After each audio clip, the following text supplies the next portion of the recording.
নমস্কার, কেমন আছেন সবাই? আশা করছি সকলে ভালো আছেন, আর আমিও খুব ভালো আছি। চলুন, আজকে সকালটাও শুরু হলো আমার বৃষ্টির সাথে। বৃষ্টি যেখানে আছে আমিও সেখানে আছি। না সেটা না, এটা হচ্ছে শনিবারের সকালবেলা।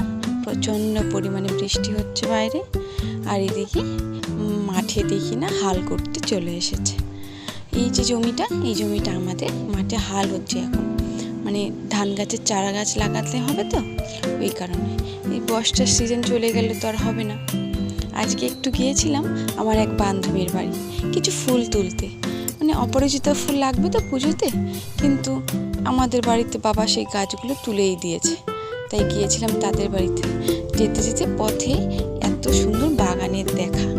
এটা হচ্ছে উচ্ছে বাগান। এই উচ্ছে বাগানে উচ্ছে এভাবে লম্বাভাবেই চাষ করা হয়। আর একজনের সাথেও দেখা হয়েছে। এই যে, যদি সাঁতার কাটতে জানতাম তাহলে অবশ্যই নামতাম। কত সুন্দর লাগছে দেখতে। দেখুন, দূরে ওই মহিলা আছে, ওনাকে বলছিলাম তুলে দেওয়ার জন্য, কিন্তু বেচারি কাজ করছে। কত সুন্দর দেখতে লাগছে। সামনেই যে পুজো আসছে না, তাই চলুন একটু বাগানের ভেতরে আপনাদেরকে নিয়ে যাই। দেখছেন, প্রত্যেক দুই পাড়ে পাড়ে গাছ লাগিয়ে গাছগুলোর চারা গাছগুলো উপরে দড়ির সাথে বেঁধে দেওয়া হয়েছে, আর তাতে ফলটা ধরেছে। তাহলে সহজেই ফলটাকে ছেঁড়া যাবে, আর ফলের গ্রোথটা ভালো হয়, সারের এটা ভালো যায়। বুঝেছেন? বাজারে মাঝে মাঝে তো 1 টাকা কিলোও বিক্রি হয়, তখন চাষিদের যে কী খারাপ অবস্থা হয় ভাবলেই তো খুব কষ্ট হয়। আর এদিকে তো আজকে শনিবার, আমি আবার বড় দেবতার পুজো দেব। সারাদিন না খেয়ে আমার তো একদম শরীরের কাল আর সে কাল, এরকম একটা ব্যাপার। সে যাই হোক, মন দিয়ে মেনেছি, অবশ্যই দেব। চলুন, ফলটা কেটে নিয়েছি, আর ওদিকে আমি আলতা টালতা পরে সব একদম রেডি। এবার পুজো দেব।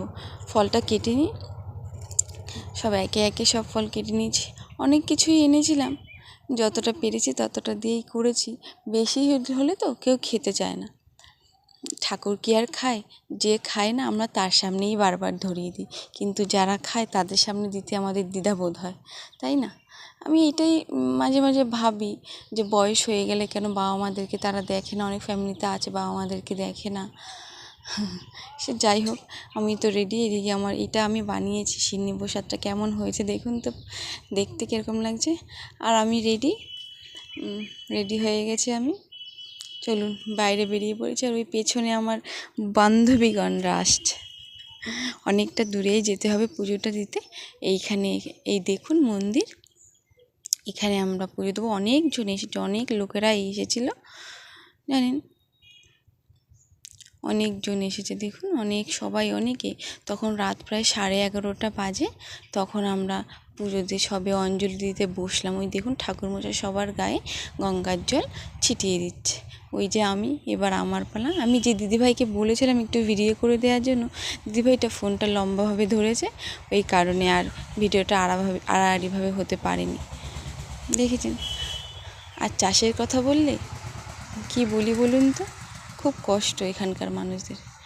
সেই কত সকালবেলা উঠে সে মাঠে চলে যায়, সারা দিন অক্লান্ত পরিশ্রম করে, তারপরে যদি সবজির দাম ওরকম 1 টাকা কিলো হয়, তাহলে কতটাই বা কষ্ট হয়। দেখুন, এই যে প্রায় পুজো শেষের পথে, তখন রাত 12:30 বাজে। আমরা এবার বাড়ি ফিরলাম, পুজো আমাদের কমপ্লিট। এই যে আমার বান্ধবীগণেরা। যদি ভিডিওটা আপনাদের ভালো লাগে তাহলে অবশ্যই লাইক, কমেন্ট, শেয়ার করে দেবেন। আশা করছি। এবার আমি আসি, টাটা।